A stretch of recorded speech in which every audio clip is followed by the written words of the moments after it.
EPS 95 పెన్షనర్ల pending సమస్యలు పరిష్కరించాలని కేంద్ర ప్రభుత్వాన్ని కోరుతూ all pensioners and retired persons association సభ్యులు ఆందోళనకు దిగారు. మంగళవారం కాకినాడ నగరంలో గల పీఎఫ్ కార్యాలయం ఎదుట సంఘం సభ్యులు నిరసన కార్యక్రమం చేపట్టారు.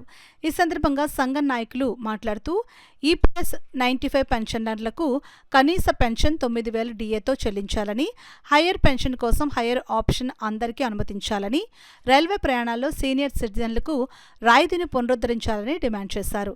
ఈ కార్యక్రమంలో సంఘం సభ్యులు పెద్ద సంఖ్యలో పాల్గొన్నారు. దేశవ్యాప్తంగా 78 లక్షల మంది ఈపీఎఫ్ పెన్షనర్లు ఉన్నారు. వాళ్ళ నుంచి 36 లక్షల మందికి కనీసం 1,000 రూపాయల పెన్షన్ కూడా వచ్చే పరిస్థితి లేదు. మరి గత 40 సంవత్సరాలుగా పనిచేసి రిటైర్ అయిన 48 లక్షల నుంచి 8 లక్షల వేల కోట్ల రూపాయలు కార్పస్ ఫండ్ ఉంది. దాని మీద 52,000 రూపాయలు వడ్డీ వస్తుంది. కేవలం 14,000 రూపాయలు మాత్రమే పెన్షన్ రూపంలో చెల్లిస్తున్నారు. మిగిలిన మొత్తం మళ్ళీ కార్పస్ ఫండ్లో జమ వేసుకుంటున్నారు.